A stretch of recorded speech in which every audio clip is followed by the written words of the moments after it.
Fala pessoal, boa tarde, tudo bem?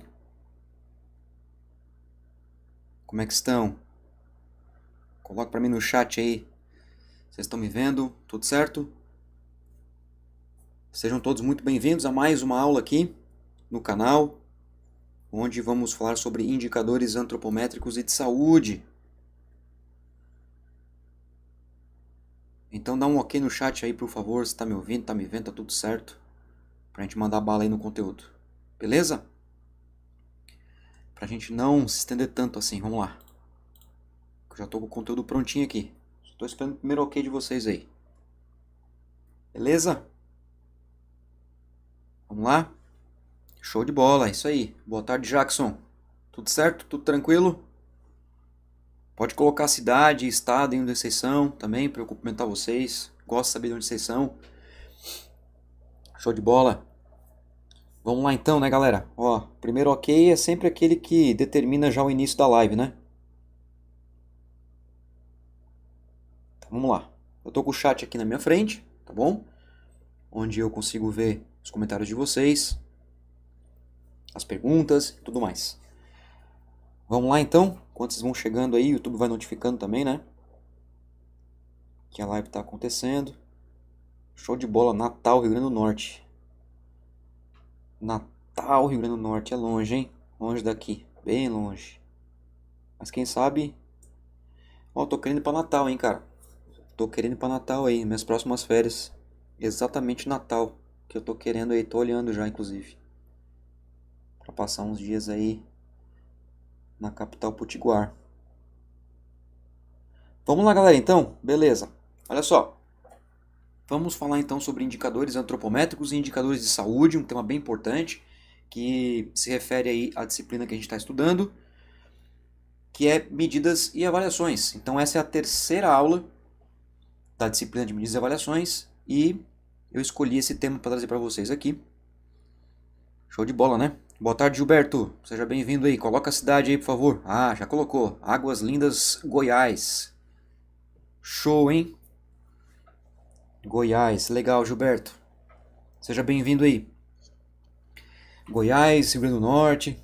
Muito legal a gente atingir o Brasil inteiro aí, né? Mas vamos lá. Pessoal, seguinte, ó. Eu vou notificando vocês aqui em relação ao certificado também, né?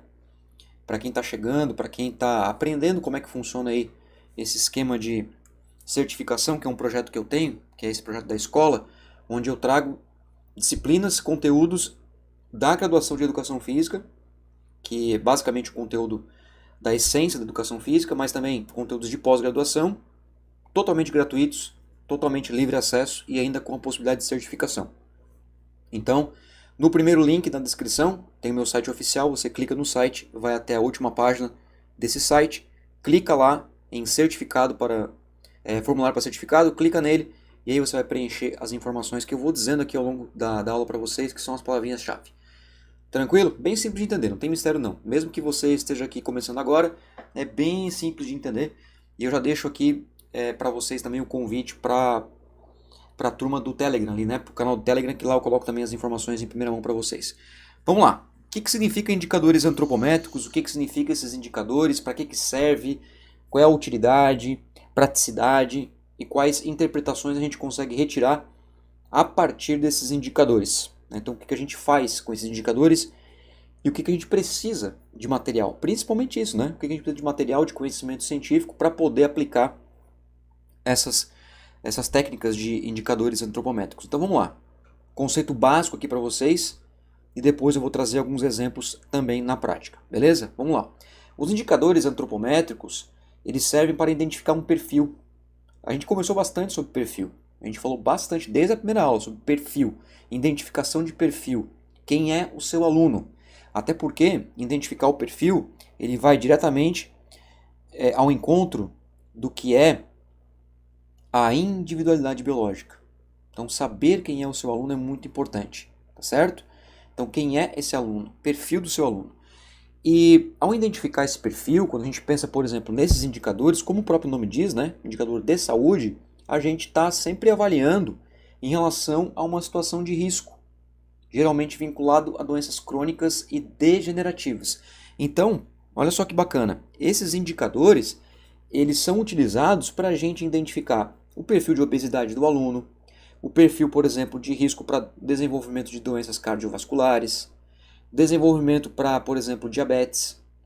Todas essas doenças de caráter crônica degenerativa, que são doenças perigosas, são doenças aí numa relação de 90 a 95% de caráter de estilo de vida.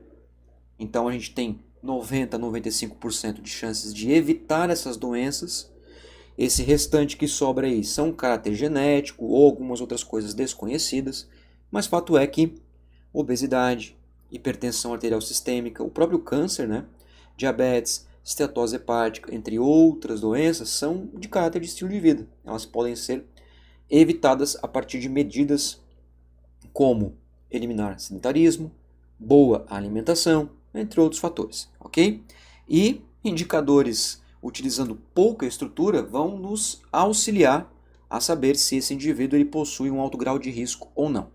Então, na literatura atual, tem muitos, assim, muitos marcadores, muitos indicadores, e o mais importante é deixar claro para vocês que todos eles têm a sua importância e todos eles têm a sua limitação. Então, a gente até conversou sobre isso no sábado passado, que nenhum teste é perfeito, isso serve para cá também. Nenhuma avaliação ela é 100% perfeita, ela é 100% fidedigna, ou ela tem que ser utilizada única e exclusivamente para a tomada de decisão. Não. Nós vamos utilizar uma série de fatores para poder tomar a decisão. E outra coisa bem legal também, que eu costumo falar para as pessoas que estão comigo, né, conversando comigo, estudando comigo, é que quanto mais dados o avaliador tiver em mãos, ou seja, você como profissional, quanto mais dados você souber do seu aluno, melhor, não tem erro. A sua avaliação vai ser muito mais interessante. Ela vai ser muito mais abrangente. Você vai conseguir ter um olhar muito mais abrangente sobre o seu aluno quanto mais dados você tiver. Por isso que, até fazendo sempre um paralelo com as aulas anteriores, é por isso que é uma disciplina, né? Por isso que é importante você ter estado, né, com a gente aqui nos últimos encontros. E se você não esteve, tudo bem, as aulas são todas gravadas no YouTube, basta você assistir. Sobre a questão da linha de raciocínio e de você entender o estilo de vida do aluno. Quem é seu aluno? O que ele faz durante seu dia? Como que ele desenvolve as suas tarefas durante o dia? Esse aluno trabalha sentado, trabalha em pé, trabalha caminhando, ele utiliza alguma máquina, ele manuseia alguma máquina para trabalhar? Tudo isso faz diferença. Se a pessoa é solteira, se a pessoa é casada, se a pessoa tem bichinho de estimação, se a pessoa tem filhos, tudo faz total diferença. Porque é o seguinte, mas por que você está dizendo isso, moça? Por que saber se a pessoa é casada, não é casada, ou tem filho, não tem filha, isso e aquilo? Tá, então tá. Se você tem, por exemplo, um aluno, vamos supor, tá? Do sexo feminino, uma mulher, uma menina, que ela é mãe solteira, ok? Ou mãe divorciada, que ficou com a guarda dos meninos, das meninas, das crianças, enfim. A primeira coisa que ela vai fazer, como sempre, de fato né? É colocar a família em primeiro lugar. Então, qualquer coisa que aconteça com essas crianças, ela vai sempre se colocar em primeiro lugar para aquilo. Isso compromete, por exemplo, o andamento de uma periodização? Sim, compromete. Então, quanto mais informações você tiver do seu aluno, mais interessante vai ser todo o seu diagnóstico, a sua avaliação vai te fornecer mais dados e isso permite uma prescrição mais assertiva. Tudo bem? O que eu vou trabalhar com vocês aqui nessa aula, nessa pequena tarde de sábado aqui, são 5 indicadores. 5. Existem mais? Existem mais. Só que esses aqui que eu vou trabalhar com vocês são bem suficientes para você que está começando uma avaliação ou para você que já faz avaliação, ter dados complementares. Mesmo que eu vou trabalhar 5 indicadores, mas se a gente pensar, por exemplo, percentual de gordura, que não vai entrar aqui hoje nessa aula, percentual de gordura você pode encontrar aqui no meu canal tranquilamente. Ok? Entra no meu canal, você já está no meu canal, né? E aí você procura lá, percentual de gordura. Pronto, vai sair uma série de coisas para vocês estudarem aí, certo? Então vamos lá. Para a gente pensar aqui numa linha de raciocínio. Indicadores antropométricos como, por exemplo, IMC, RCQ, RCE, cintura isolada e também vamos falar sobre o índice de conicidade. O que significa IMC? Índice de massa corporal. RCQ, relação cintura-quadril. RCE, relação cintura-estatura, ganhando bastante evidência na literatura atualmente. Cintura isolada, ou seja, apenas a circunferência da cintura. Um excelente indicador, por exemplo, de predisposição para doenças cardiovasculares e com altíssimo valor de correlação com mortalidade. Simplesmente a circunferência da cintura, tanto em homens quanto em mulheres. Eu vou mostrar para vocês também hoje isso aí. Índice de conicidade, o nosso duplo cone, que também leva em consideração somente parâmetros antropométricos. E o mais legal desses 5 indicadores que vocês estão vendo na tela aí, IMC, RCQ, RCE, cintura isolada e índice de conicidade, o mais bacana é que você precisa apenas de 2 instrumentos. Uma fitinha métrica, que pode ser uma fitinha de costura, aquela fitinha de costura, sim, pode ser essa aí, não tem problema nenhum, porque 1 centímetro é 1 centímetro em qualquer lugar do mundo, independente do aparelho, e uma balança. Sim, uma balança, qualquer balança. E eu vou deixar vocês mais otimistas ainda. Se forem adultos, entre 18 e 65 anos, por exemplo, você nem precisa de balança. Você pode perguntar simplesmente o peso para a pessoa, porque o peso autorreferido, ou seja, o peso que a pessoa diz sobre si, tem uma alta correlação sobre o peso que é aferido numa balança. Por que principalmente adultos? Porque crianças e adolescentes já tendem a ter uma divergência bem importante sobre o peso autorreferido daquilo que é aferido, ou seja, daquilo que é medido. Então, se for um adulto, peso e estatura tem uma alta correlação, com um coeficiente de correlação linear aí de 0,9, que é um coeficiente que vai de 0 a 1, sendo 1 o máximo, 0,9 aí, um coeficiente bem forte. Isso significa dizer, em parâmetros práticos, que se você perguntar para uma pessoa quanto que ela pesa, ela vai dizer 50 quilos. Se você pegar uma balança e pesar, vai estar 50,7, 49,8. Algo muito próximo a isso, que é uma correlação estatística que não faz diferença. Então, você nem precisaria de balança, né? Você precisaria somente de uma fitinha métrica. Mas, claro, se você tiver a oportunidade de pesar o aluno, pese o aluno, beleza? E aí a gente vai começar falando sobre o IMC, o Índice de Massa Corporal, que é um dos indicadores mais famosos, mais utilizados e mais antigos que a gente tem na literatura.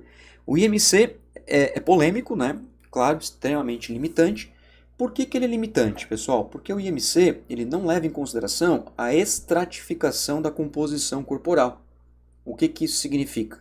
Significa que o IMC ele não serve para me dizer quanto de porcento de gordura eu tenho, quanto por cento de massa muscular eu tenho, qual é a minha estrutura óssea. Não, ele simplesmente vai te dar um parâmetro de dimensão no espaço.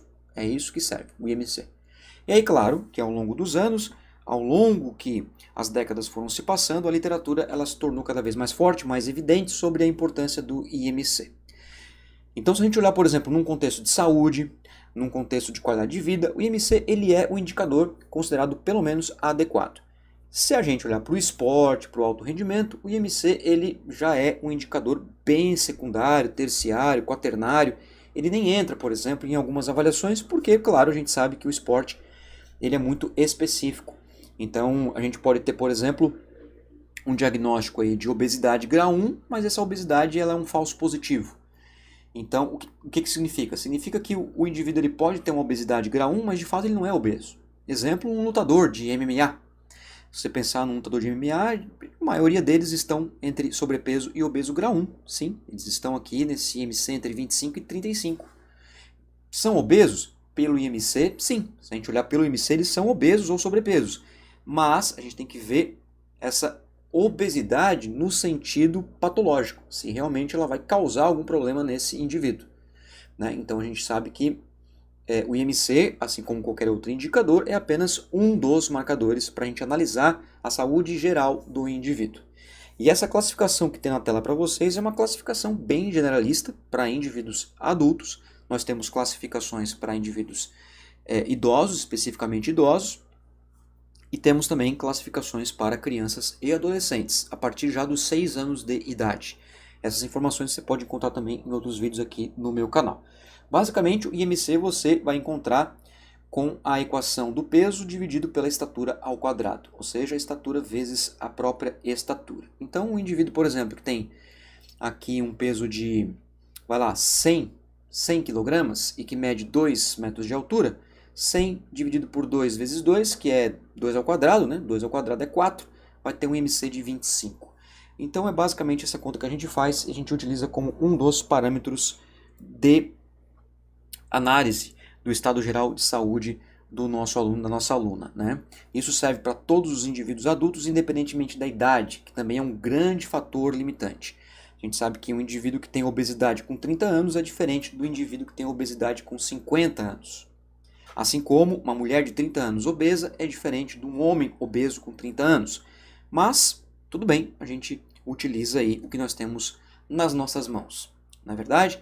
Vamos para a relação cintura e quadril, que é um indicador de saúde que leva em consideração a relação de duas medidas corporais, como o próprio nome diz, né, galera? Cintura e quadril. Simplesmente você vai pegar a cintura e dividir pelo quadril, simples assim.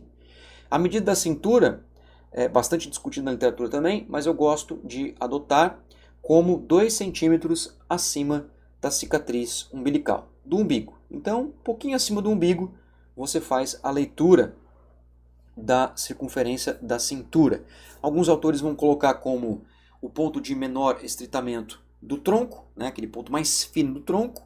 Tudo bem, é uma forma de adotar isso. Só que é complicado, porque vai ter indivíduos que não vão ter essa estrutura assim tão delineada, né? Assim, aquela imagem corporal assim bonita, né? Vai ter indivíduos que eles são mais quadrados, mais redondos, e é difícil você encontrar essa região menos proeminente. Então você vai precisar, por exemplo, de um parâmetro anatômico. E esse parâmetro anatômico eu gosto de colocar como, por exemplo, 2 centímetros acima do umbigo. Então o umbiguinho está aqui, do indivíduo, 2 centímetros acima, passa a fita métrica transversalmente ao eixo longitudinal, fechou, você mede a cintura. E o quadril? O quadril é na maior região glútea, né? Na maior proeminência glútea. Então você tem aí duas medidas antropométricas que você faz uma relação de um sobre o outro, cintura sobre o quadril, você encontra uma relação que é adimensional, ou seja, não existe nenhuma dimensão depois dela, e aí você usa uma tabela de classificação. E a relação cintura-quadril, ela é bem interessante porque ela pode ser utilizada como um fator de risco para diversas doenças, principalmente cardiovasculares e metabólicas. E aí nós utilizamos tabelas de classificação para poder saber se esse aluno tem alto risco ou baixo risco, enfim, né? Só que o bacana também é quando a gente pensa, por exemplo, na relação cintura-quadril, é olhar a cintura isoladamente, como eu falei para vocês no início da aula. A gente pode observar a cintura como um parâmetro, inclusive, de avaliação formativa, ou seja, de uma avaliação contínua mais rápida, né, que a gente comentou na última aula. Então, se você prescreveu um programa de treinamento para o seu aluno durante 8 semanas, e você fez uma avaliação de 2 horas antes, né, antes de começar o programa, e aí você vai ter que esperar 8 semanas para fazer essa mesma avaliação para comparar dados, bom, a cada semana você pode, por exemplo, medir a cintura do seu aluno.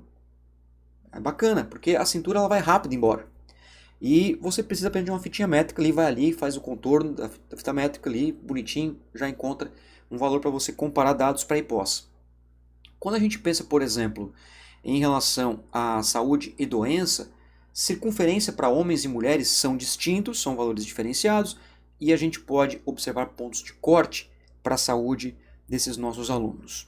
Ok? Como por exemplo, para homens, nós esperamos que a cintura esteja abaixo de 92 centímetros. Então, se um homem, né, se o seu aluno de 30, 35, 40 anos, enfim, tiver 89, 90, 91 centímetros de cintura, ok, segue o barco, utilizando um valor bem matemático, né, matematicamente falando.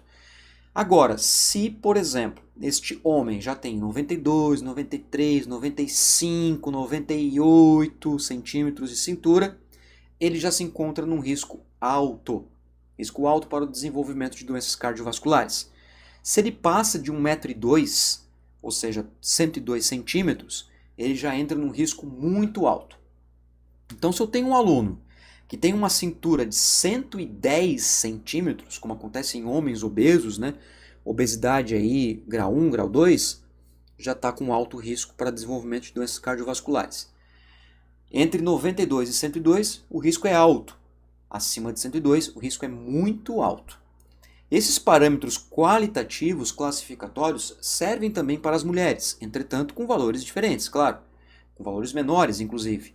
Então a gente quer que as nossas alunas não cheguem a 80 centímetros de cintura. A gente tenta controlar esse parâmetro para ficar no máximo em 80 centímetros. 80 para cima começa o risco. 88 para cima, risco muito alto. Então a gordura visceral para a mulher é muito mais perigosa até do que para os homens. Os homens toleram mais gordura visceral do que as mulheres. Basta observar pelos valores de corte. Olha que interessante, né? Então 88 centímetros de cintura para uma mulher é risco muito alto. Para um homem, nem chegou em risco. Então isso é bem legal para você colocar nas suas avaliações. Beleza? Tudo certo aí no chat, pessoal? Estão me ouvindo bem? Qualquer dúvida, fiquem à vontade para perguntar. Daqui a pouco eu já lanço a primeira palavrinha-chave para vocês preencherem no certificado, né? No formulário para certificação, ok? Vamos pensar nesses exemplos aqui. Olha só, 2 exemplos, um homem e uma mulher, para que a gente possa discutir e raciocinar e principalmente observar que nenhum indicador é 100% perfeito e principalmente porque nenhum vai dar realmente uma garantia de que você está fazendo a melhor análise. Ou seja, você precisa de mais informações, tá certo? Vamos lá. Imagine uma mulher de 25 anos de idade que tenha 81 centímetros de cintura e 110 centímetros de quadril. Quando você divide cintura pelo quadril, você vai encontrar o quê? RCQ, que nesse exemplo aqui vai dar 0,736. 0,736. É só fazer na calculadora. Fechou? Um homem de 55 anos de idade, que tem 90 centímetros de cintura e 91 centímetros de quadril. Aquele cara reto, né? Aquele cara retão, que não tem nada. Quando você divide 90 por 91, vai dar 0,989. Então, eu tenho aqui dados muito importantes dos meus alunos simplesmente com uma fita métrica. Cintura, quadril e a relação da cintura-quadril. Tudo bem? Então, desta menina aqui de 25 anos, 0,736. 81 centímetros de quadril, de cintura, 110 de quadril. Este menino aqui de 55 anos, 90 centímetros de cintura por 91 centímetros de quadril, RCQ 0989. Agora vamos para essa tela aqui, tá? Esse quadro que vocês estão vendo na tela agora está aqui nesse livro. Antropometria e Composição Corporal, que eu falei para vocês que quando a gente atingir 1000 inscritos neste canal, no canal da escola, né? Lá no canal da escola, eu vou sortear esse livro aqui para alguém que esteve ao vivo. Então, para quem esteve ao vivo e que preencheu o formulário para certificação, vai concorrer um livrinho desse aqui, quando nós atingirmos 1000 inscritos. Vou cumprir essa palavra aí, tá certo? Essa tabelinha de classificação está nesse livro, mas vocês podem bater um print aí, é livre acesso, onde mostra a classificação da relação cintura-quadril. Nesse caso aqui para as mulheres, sexo feminino, ok?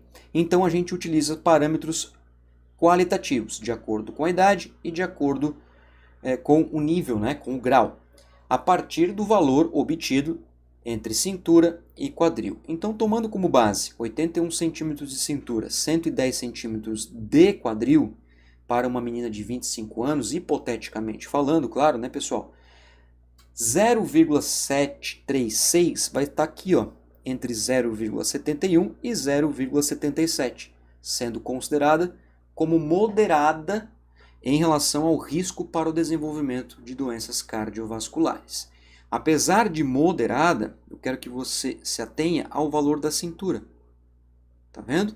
O valor da cintura está alto, porque para mulheres entre 80 e 85 e 88 centímetros já é considerado risco alto, entre 80 e 88.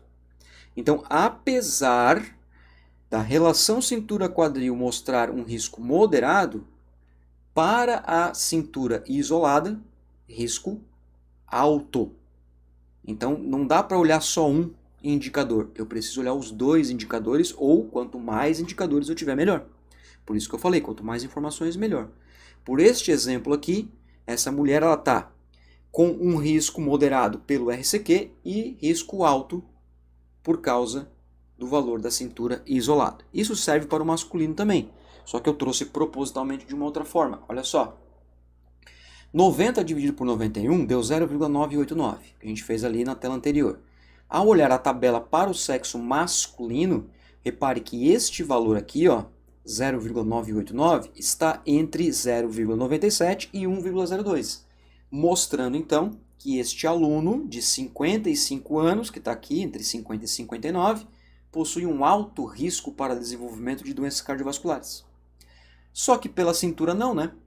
Porque para ser considerado alto risco, pela cintura precisa de 92 centímetros. Então, se a gente olhar matematicamente, numericamente falando, da mesma forma que o exemplo anterior, da menina de 25 anos, esse aqui também. Por um indicador eu tenho um risco tal, por outro indicador eu tenho outro risco. E aí você vai organizar as suas prescrições de acordo com essa necessidade. Aí é que tá. Porque qualquer modificação que se tenha em cintura ou quadril vai modificar o RCQ.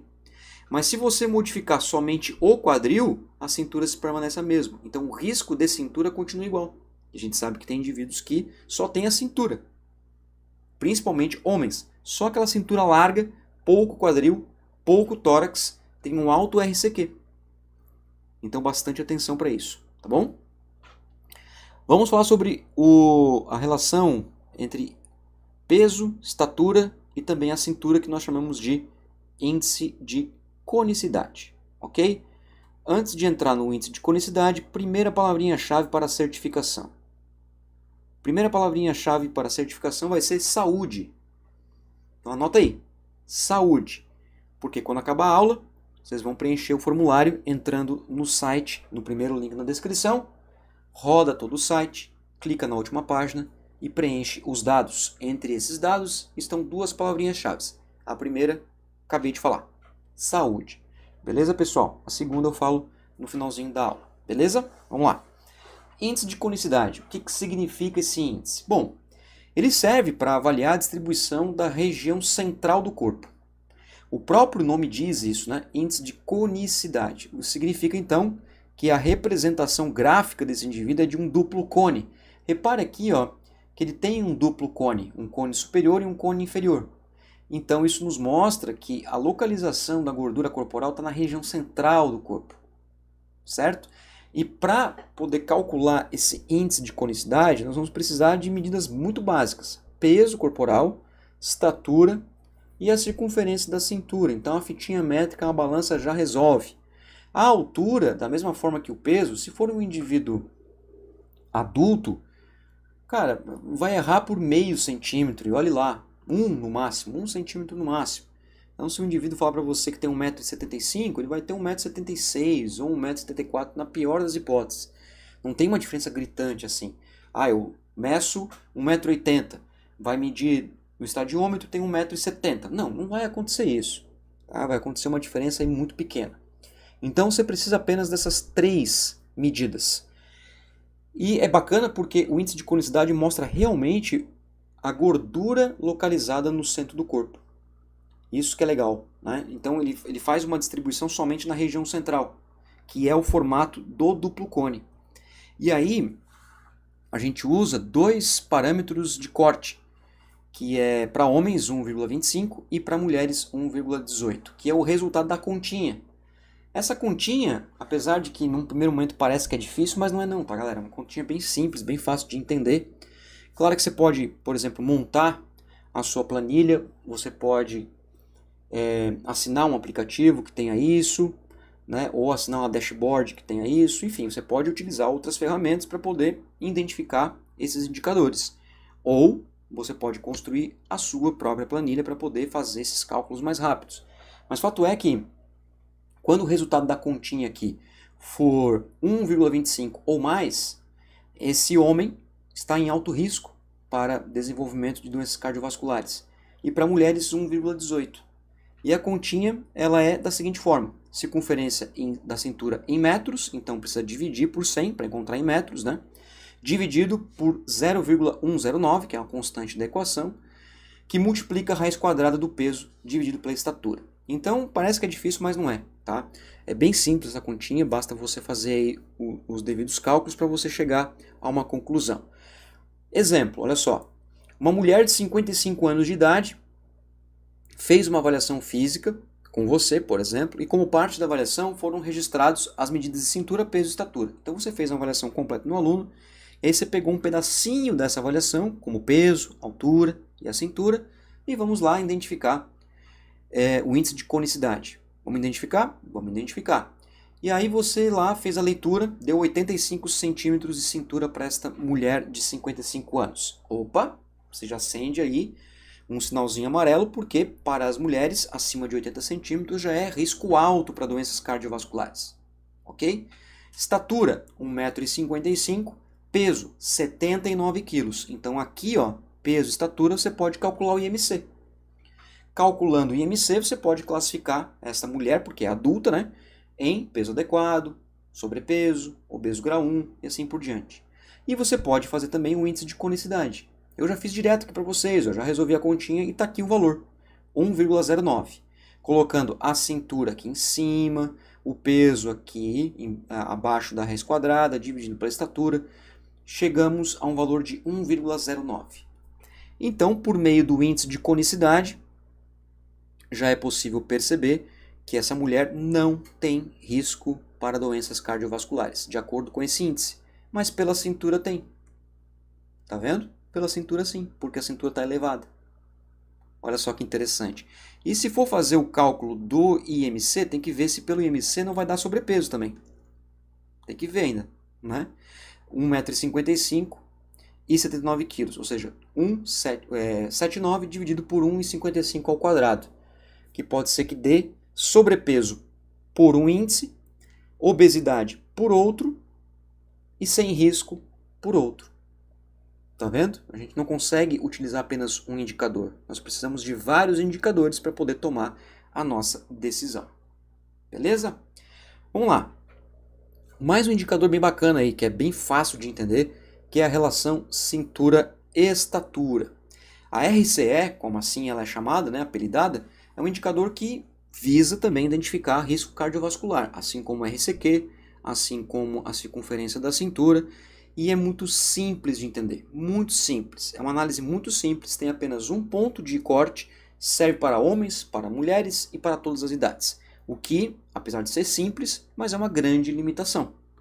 Mas o que a gente faz então para poder calcular o RCE? Bom, a gente vai fazer a divisão da cintura pela estatura e fechou. Só porque a cintura e a estatura tem que estar em centímetros. Então vamos supor que você tem aí 70 centímetros de cintura e você tenha 1,80 m de altura. Essa estatura não vai ser 1,8, vai ser 180, porque tem que estar em centímetros. E aí você faz a conta simples, divide um pelo outro e usa o ponto de corte como 0,5. Se tiver acima de 0,5, acima do limiar de risco, significa que aquela pessoa tem um risco para o desenvolvimento de doenças cardiovasculares. Se tiver abaixo, ok, né? Então a gente usa simplesmente esse ponto de corte. Mais um exemplo prático para vocês aqui, olha só, para ficar bem claro isso. Uma mulher de 32 anos, que tem 79 centímetros de cintura e 1,55 m de estatura. Quando você faz a divisão de 79 por 155, porque tem que estar em centímetros, a RCE vai dar 0,51. O que isso significa para nós então? Que essa menina de 32 anos de idade, ela tem um alto risco para o desenvolvimento de doenças cardiovasculares, uma maior probabilidade, porque a relação cintura-estatura deu 0,51. Mas olha só, como é interessante, como é importante a gente fazer a avaliação, né? A cintura dela está abaixo de 80. Então, pela cintura, ela não tem risco. Mas em relação à sua própria estatura, ela tem risco. Então, se a gente observar esse indicador utilizando a estatura, ela tem risco porque é uma pessoa que tem muita cintura pela estatura que ela tem. Mas olhando somente a cintura, não. Somente a cintura está ok. Então, como é uma mulher de 32 anos e é pouquíssimo improvável que ela aumente de estatura, nós vamos trabalhar aonde? Na redução da cintura. Mesmo que não precise, pelo fato da cintura dela já estar ok. Mas nós vamos trabalhar na redução dela porque em relação à sua estatura está com um alto risco. Tá vendo? Ou seja, eu preciso melhorar uma coisa que já está boa. Essa é a verdade. Então é assim que a gente trabalha, galera. É olhando todos os dados e mostrando realmente aquilo para o nosso aluno que é necessário fazer essas modificações. Ok? Então tem uma frase bem legal da literatura que fala o seguinte: mantenha sua circunferência de cintura menor do que a metade da sua estatura. Pá, aí complicou, Moacir. Calma, vamos lá. Mantenha sua circunferência de cintura menor do que a metade da sua estatura. Então, por exemplo, tá? Vamos lá. Vamos pegar esse filhinho aqui. Se você que está me assistindo aí tem 1,80 m de altura, por exemplo, masculino, ou se você é uma menina que está me assistindo, tem 1,60 m de estatura, você vai manter a sua cintura metade desse valor. Então, se você tem 1,80 m, você vai deixar a sua cintura até 90 centímetros, porque 90 é metade de 180. Se você é uma menina que tem 1,60 m, você vai deixar a sua cintura até 80 centímetros, no máximo. Por quê? Porque 80 é metade de 160. Tudo bem? Então a gente usa esses conhecimentos dos indicadores para a gente controlar o estado geral de saúde do nosso aluno com medidas que vão ser simplesmente avaliadas com uma fita métrica. É isso que você precisa. Ok? Então vamos lá. Olha só. Para a gente ir encerrando aqui a nossa aula, jamais leve em consideração apenas o indicador para tomar sua decisão. Jamais, tá? Ou seja, tá obeso pelo IMC, calma. Tá com alto risco de doenças cardiovasculares pela RCQ, calma. Analise todos os indicadores, que é muito mais interessante. Você fazendo isso, você vai conseguir realmente ter um diagnóstico mais preciso e saber aonde intervir com os seus alunos. E saiba principalmente que todos os indicadores têm suas limitações, todos devem ser analisados somente para o que foram idealizados.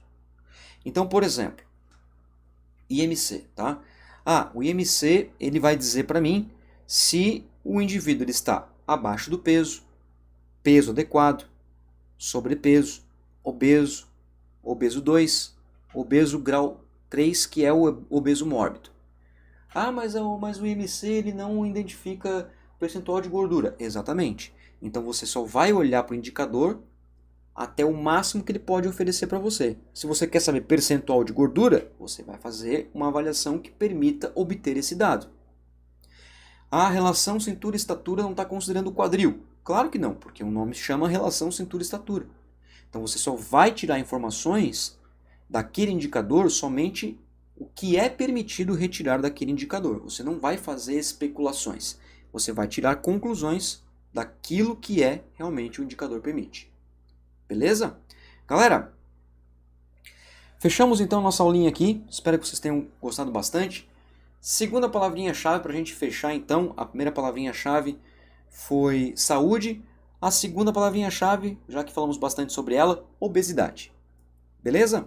Aqui estão os meus livros para vocês, caso alguém tenha interesse. Está tudo no meu site aí. Antropometria e Composição Corporal, Manual Prático de Testes Físicos e acabando a edição desse aqui, está acabando a terceira edição desse livro, está esgotando Teoria e Prática da Musculação. Lembrando a vocês que quando atingirmos 1000 inscritos no canal da escola, eu vou sortear um livrinho desse aqui para quem está comigo o tempo todo aí, desde o ano passado, nesse projeto da escola. Beleza? Alguma dúvida aí, pessoal, no chat? Podem deixar, por favor, as suas dúvidas no chat. Para a certificação, basta clicar no primeiro link da descrição, site oficial, rola tudo e preenche as duas palavrinhas-chave que foi saúde, né? Saúde e obesidade. Preencha lá, coloca lá os dados certinhos, seu nome completo, e-mail, que eu mando o certificado para vocês em até 30 dias. Combinado, meus queridos? Tudo certo? Alguma dúvida? Pode ficar à vontade aí, se tiver alguma dúvida.